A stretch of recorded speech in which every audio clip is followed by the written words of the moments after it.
The world has changed dramatically in the 3 months since our last update of the World Economic Outlook in January. A rare disaster, a coronavirus pandemic, has resulted in a tragically large number of human lives being lost. Now, as countries implement needed containment measures to control the pandemic, the world has been put in a great lockdown. The magnitude and speed of collapse in activity that has followed is unlike anything experienced in our lifetimes. This is a crisis like no other, which means there is substantial uncertainty about the impact it will have on people's lives and livelihoods. A lot will depend on the epidemiology of the virus, the effectiveness of containment measures, and the development of therapeutics and vaccines, variables which are very hard to predict. In addition, many countries face multiple crises: a health crisis, a financial crisis, a collapse in commodity prices, especially for commodity exporters, and all of this interact in complex ways. Now, policymakers are responding in an unprecedented manner by helping households, firms, and financial markets.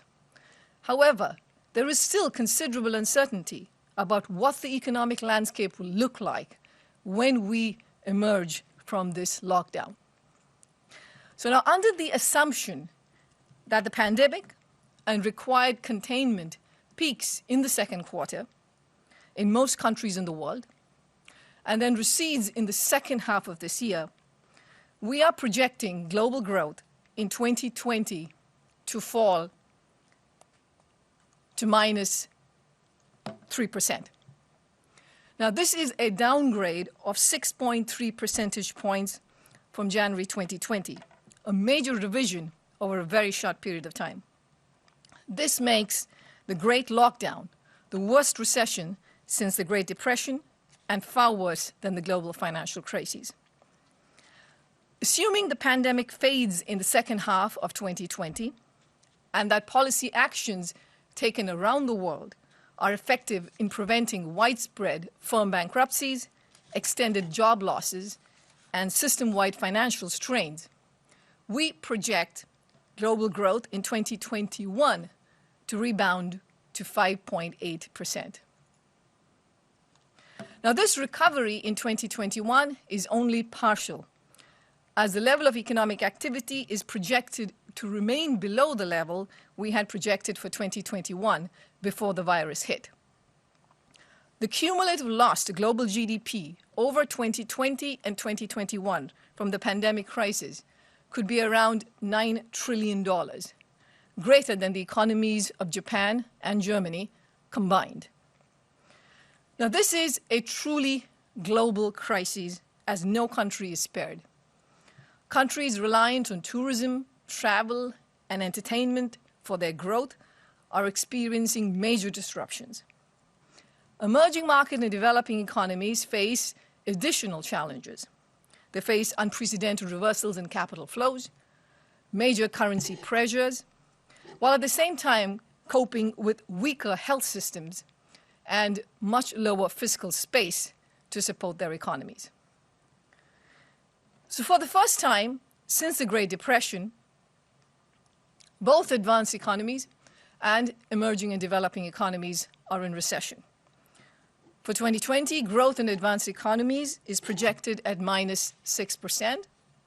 Emerging market and developing economies, which typically have normal growth levels well above advanced economies, are also projected to have negative growth of minus 1% and minus 2.2% if you exclude China. Now, income per capita is projected to shrink for over 170 countries. Now, we are projecting recoveries for both advanced economies and emerging and developing economies in 2021, but that, again, is partial. Now, what I have described is a baseline scenario. But given the extreme uncertainty around the duration and intensity of the health crises, we also explore alternative, more adverse scenarios. The pandemic may not recede in the second half of this year, leading to longer containment periods, worsening financial conditions, and further breakdowns in global supply chains. In such cases, global GDP will fall even further by an additional 3% in 2020. And if the health crisis rolls over into 2021, it can reduce the level of global GDP by an additional 8% compared to the baseline. Now, moving on to what are the important policy actions the countries need to take. Firstly, on the health front, flattening the spread of COVID-19 using lockdowns allows health systems to cope with this crisis, which then permits a resumption of economic activity. In this sense, there is no trade-off between saving lives and saving livelihoods. Countries should continue to generously support their health systems, perform widespread testing, and refrain from trade restrictions on medical supplies. A global effort must ensure that when therapies and vaccines are developed, both rich and poor nations alike have immediate access. Now, while the economy isn't shut down, policymakers will need to ensure that people are able to meet their basic needs and that businesses can pick up once the acute phases of the pandemic pass. The large, timely, and targeted fiscal, monetary, and financial policies already taken by many policymakers have been lifelines to households and businesses. This support should continue throughout the containment phase to minimize persistent scars that could emerge from subdued investment and job losses during this deep recession.